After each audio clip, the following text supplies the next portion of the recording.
Agora na Band News FM, Seus Filhos, com Roseli Saião e Thaís Dias.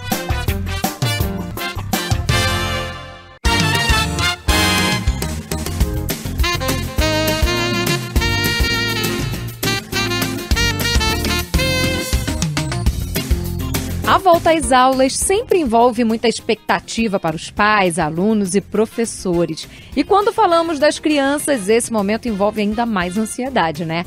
Adaptação para uns, readaptação para outros. A fase atual ainda exige cuidados sanitários. Várias crianças vão conhecer pela primeira vez esse ambiente escolar. Outras, que já viveram essa realidade, agora ainda precisam daquele apoio, né, para se reencontrar nesse convívio social. Representantes da Associação pela Saúde Emocional de Crianças apontam que a restrição desse contato social comprometeu a saúde de muitos jovens. Momento ainda de retomada dos trabalhos presenciais para os profissionais da educação que vão dar esse suporte para esses alunos e que precisaram se reinventar, lidar também com a própria saúde mental e ajudar os estudantes. A volta às aulas das crianças é o nosso assunto aqui nos Seus Filhos em versão ampliada. Eu, Thaís Dias, sigo por aqui, mas não estou sozinha, você sabe, né? Sempre comigo por aqui, Roseli Saião. Tudo bem, Roseli? Tudo bem, Thaís. Vamos voltar para as aulas, não é? Vamos juntas por aqui, também com os nossos ouvintes. Palavra de ouvinte.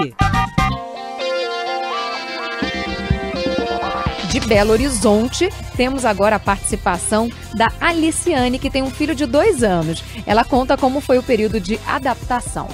Eu levei meu filho pela primeira vez na creche, agora em outubro de 2021. Ele já estava com 2 anos e 4 meses.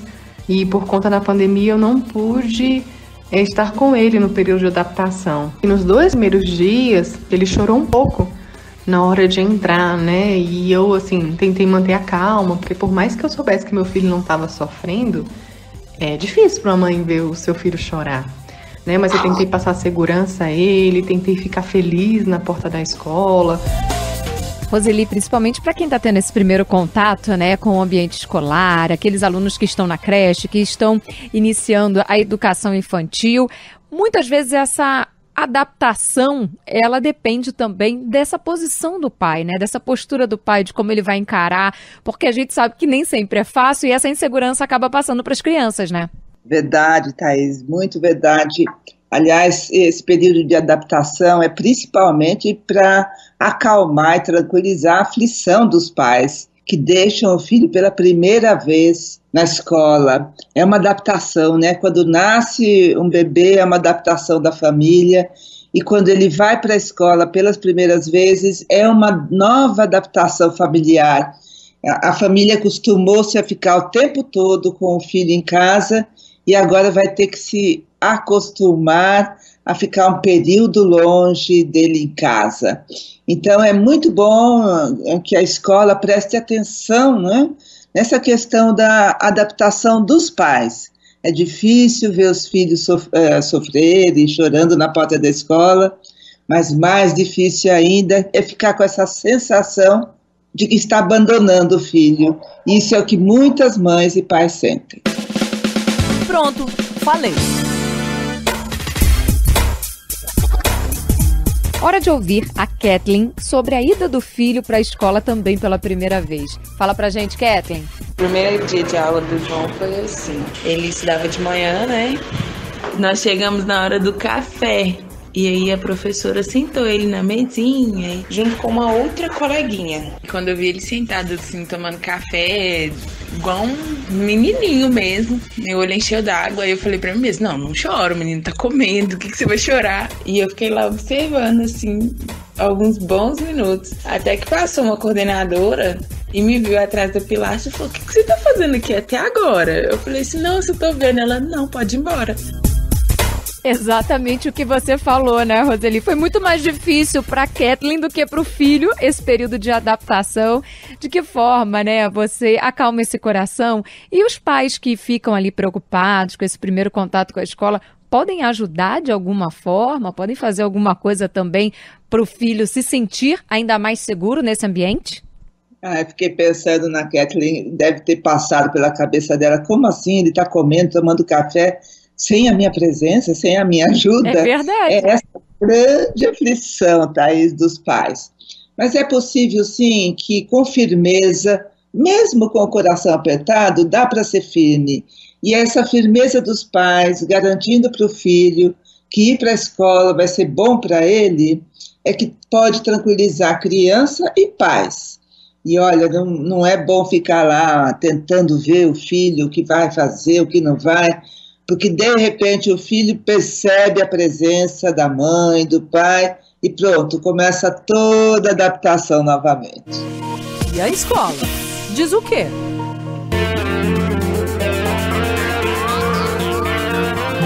Espaço também, né, para trazer essa visão, esse olhar da escola. Então, temos a convidada aqui, a coordenadora pedagógica Iona Nascimento, que é de Manaus. A família, ela deve apresentar antes essa nova escola para esse aluno. O aluno, ao chegar pela primeira vez no ambiente escola, ele precisa ser recebido de uma forma muito acolhedora, com muito carinho, mostrando a esse aluno que o momento é de empatia, acolhimento. Aos poucos, esses profissionais, eles passam a apresentar a rotina escolar, o dia a dia para essa criança. E dessa forma, vai acontecendo a adaptação. É legal isso também, Roseli, que a criança conheça esse espaço que ela vai frequentar, que ela possa ter um contato prévio, né, a esse início das aulas, para que fique mais íntimo, vamos dizer assim, né, nesse novo espaço? Às vezes não funciona, Thaís, às vezes funciona. É preciso conhecer o filho para tentar imaginar se vai dar certo com ele. Porque, olha, em geral, no início do ano, a escola está vazia, só com adultos trabalhando, preparando tudo para a chegada dos alunos. E aí a criança pode chegar, principalmente a criança de educação infantil, e vai ver um ambiente físico, né? Mas quando ela chega na escola com outras crianças, outros alunos ao lado dela, aí é outra história, é outra escola, aquele ambiente físico que ela conheceu, não existe mais, né?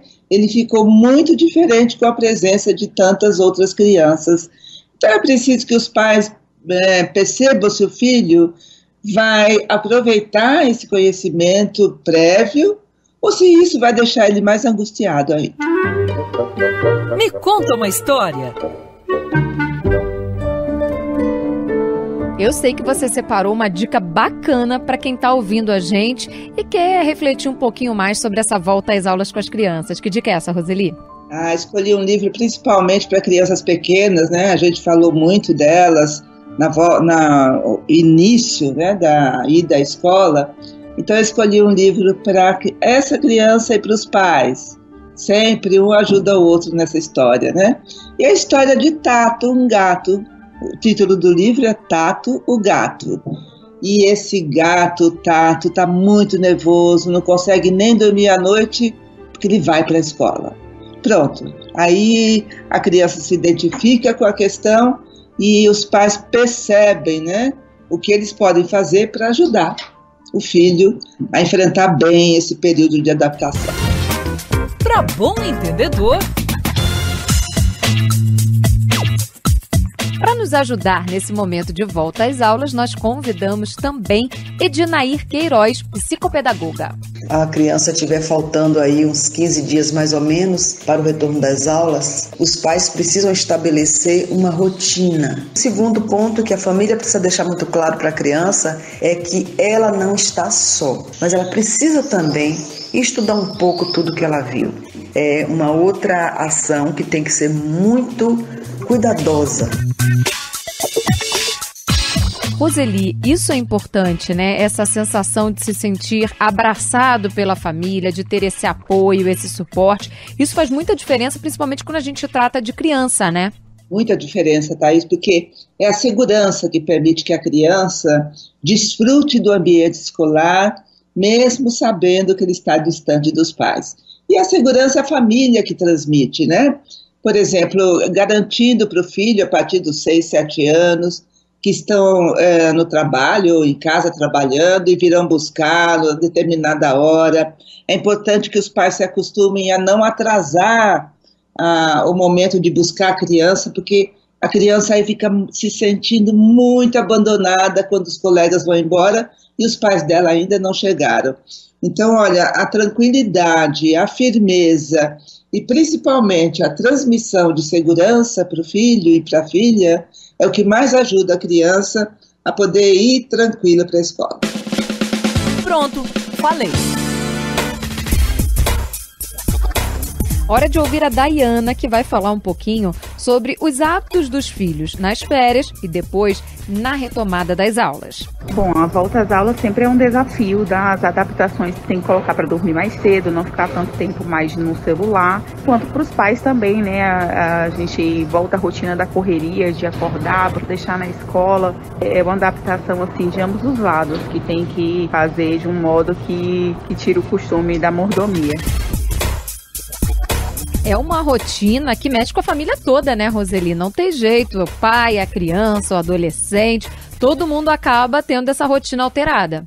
Olha, primeiramente, Thaís, eu quero chamar a atenção dos nossos ouvintes e como a escola influencia a vida da família sem fazer nada, só pela existência dela.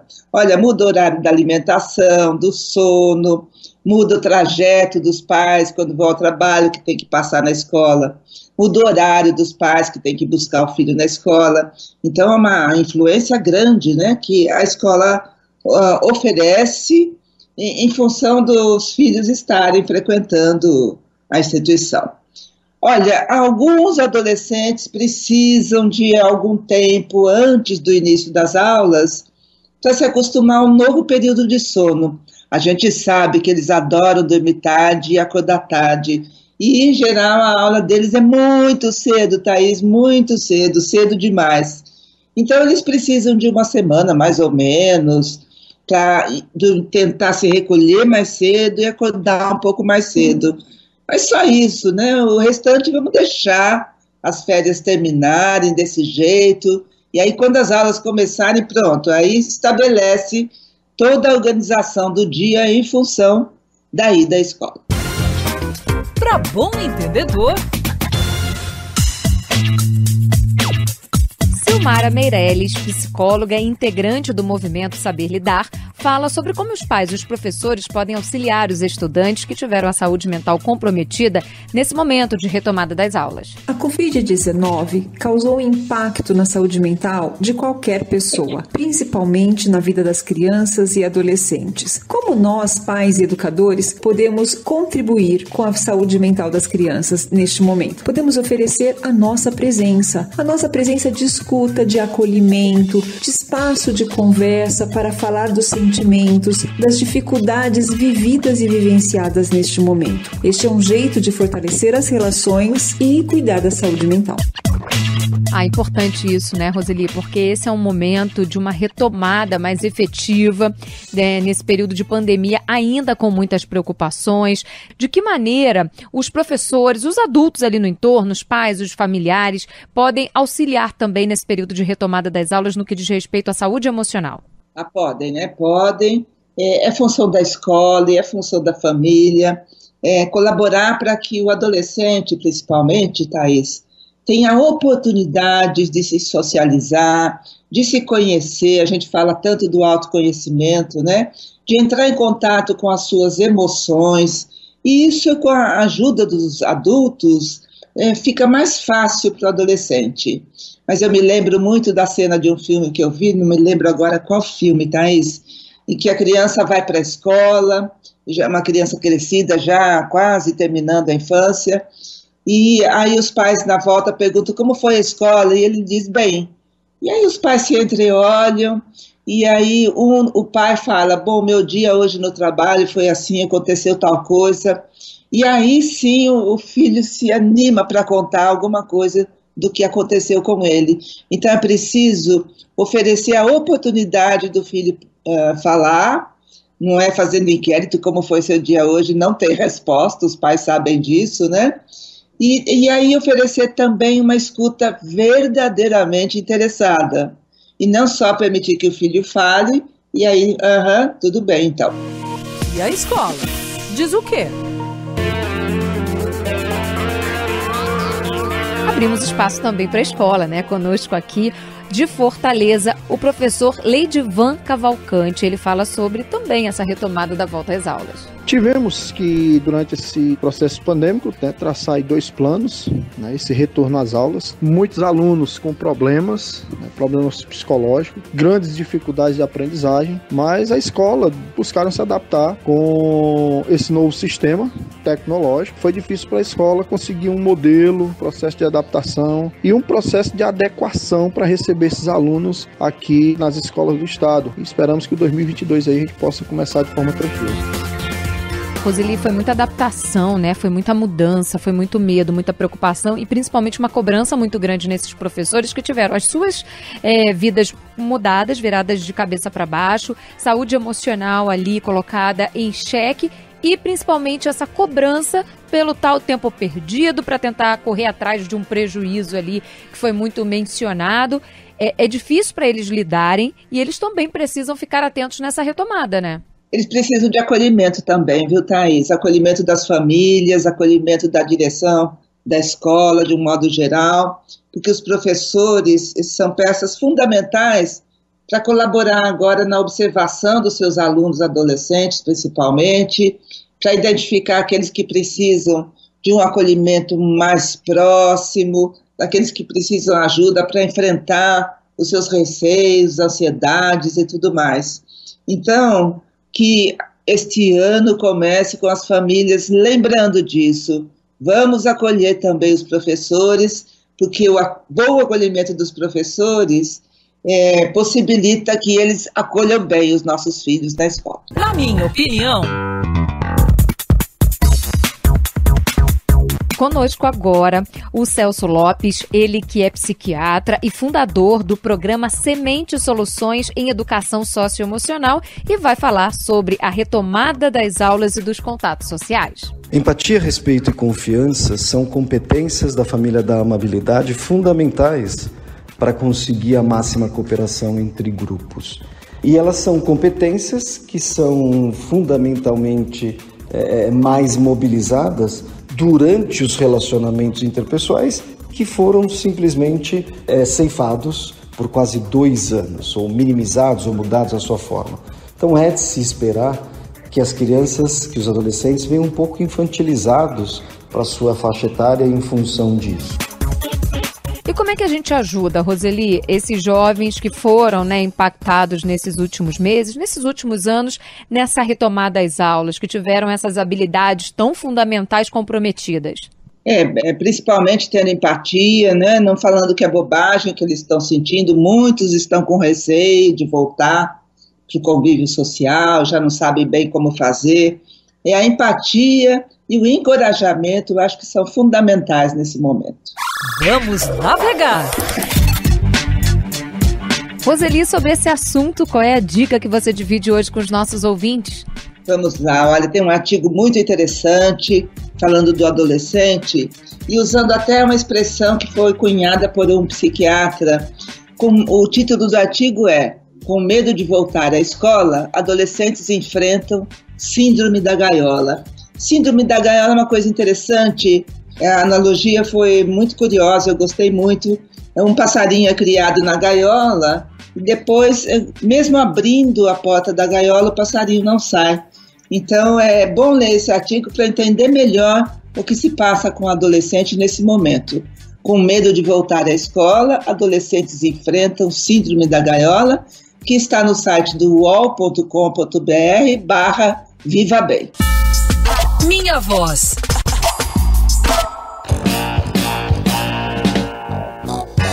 Conosco a Ana Luísa, que é de João Pessoa e está ansiosa, para o início das aulas na faculdade. Vamos ouvi-la.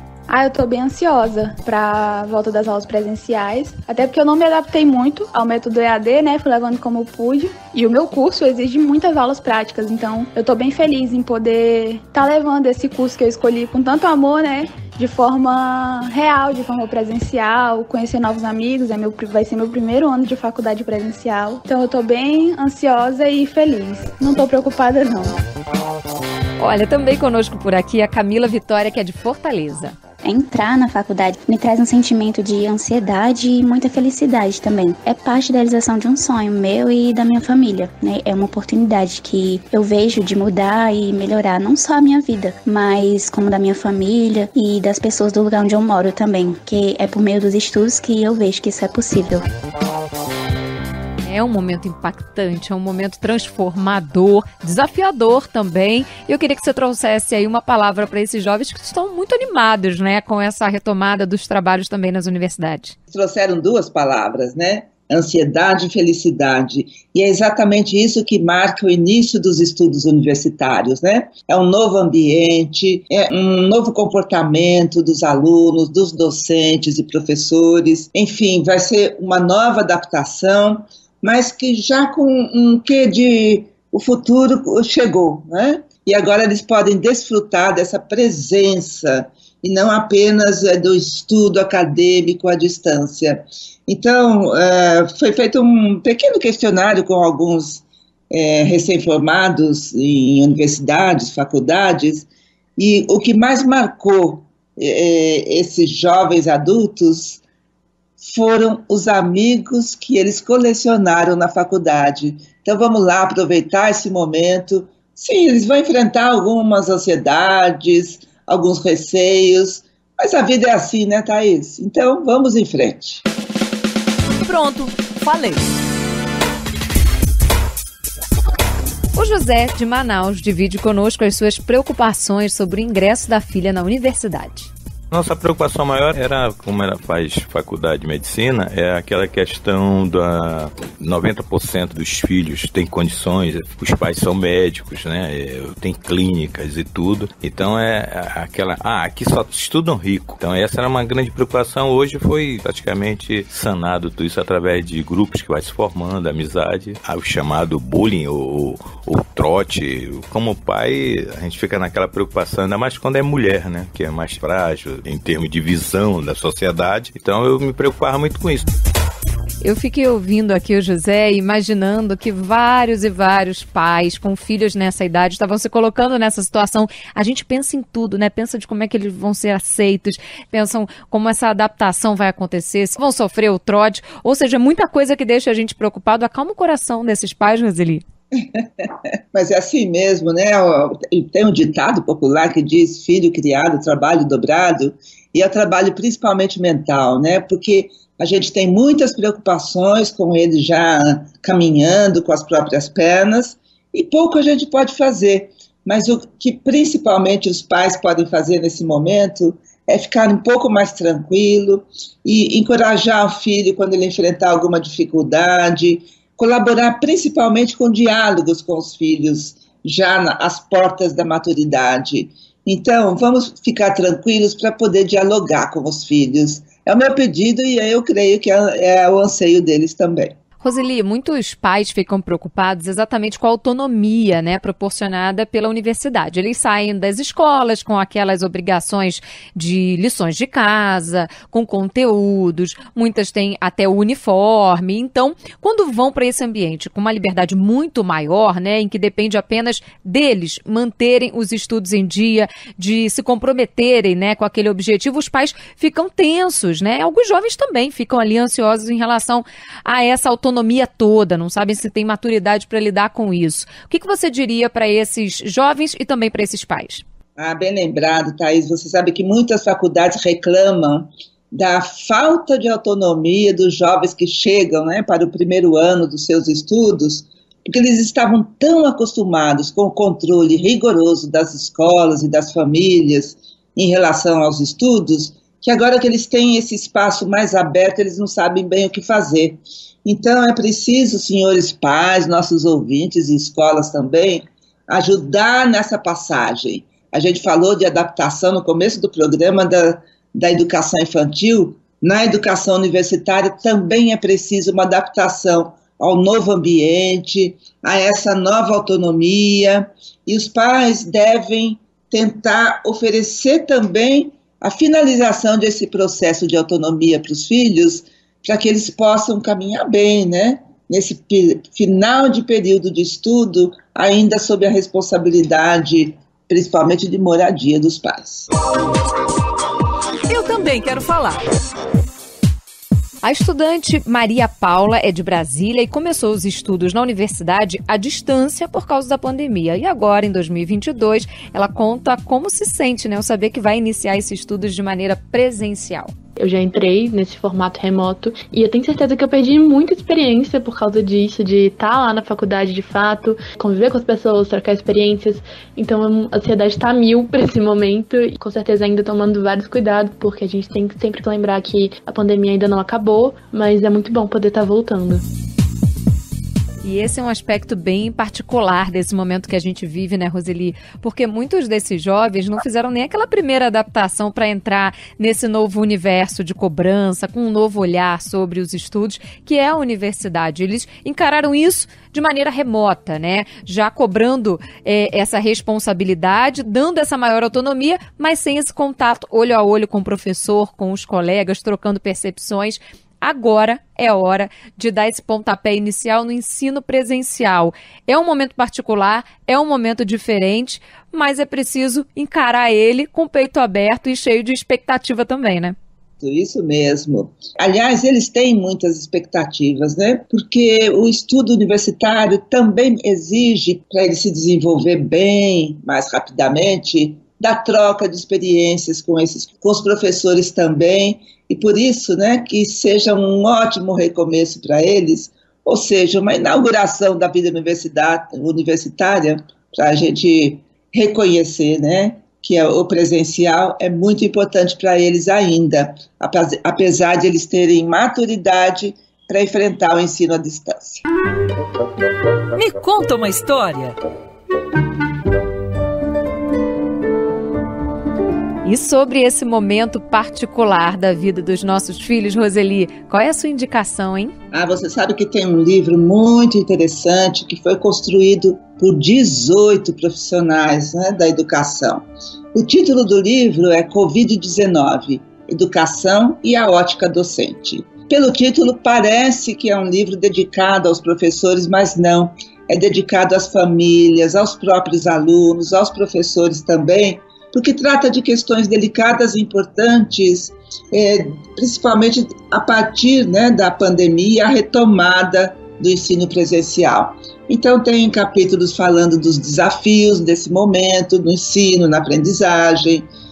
Tem também capítulos falando das tecnologias digitais de informação, da saúde mental do docente. Então é um livro indicado para o público bem amplo.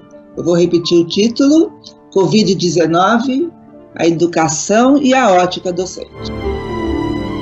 Na última hora, conversamos sobre a volta às aulas dos filhos em diferentes fases da vida, para as crianças, para os adolescentes, para aqueles que já estão ingressando na universidade. Se você quiser participar com a gente, manda para cá a sua mensagem, seusfilhos@bandnewsfm.com.br, seusfilhos@bandnewsfm.com.br. Para ouvir mais uma vez o nosso programa, também é bem fácil. Entra no site bandnewsfm.com.br, lá você procura a aba Colunistas, Seus Filhos, e aí é só dar o play e compartilhar também, é claro. Você pode nos seguir nas redes sociais, @Roseli Saião, Roseli com Y, Saião também, ou @Thaís B. Dias, Thaís com H. Na semana que vem a gente está de volta, mas eu te agradeço pela companhia na última hora e todos os dias aqui nas colunas que vão ao ar na Band News FM. Agradeço ainda a produção da Camila Quaresma, a sonorização do José Antônio de Araújo e, lógico, né, a companhia dela que está sempre dando aula por aqui, Roseli Saião. Um beijo para você, Roseli. Um beijo, Thaís. É sempre um prazer, uma satisfação enorme conversar com você e transmitir a minha experiência e o conhecimento que eu adquiri para todos os nossos ouvintes. Um beijo a todos, muito carinho. Um beijo e continue ligado, porque você sabe, né? Os seus filhos você só ouve aqui na Band News FM. Você ouviu Seus Filhos na Band News FM.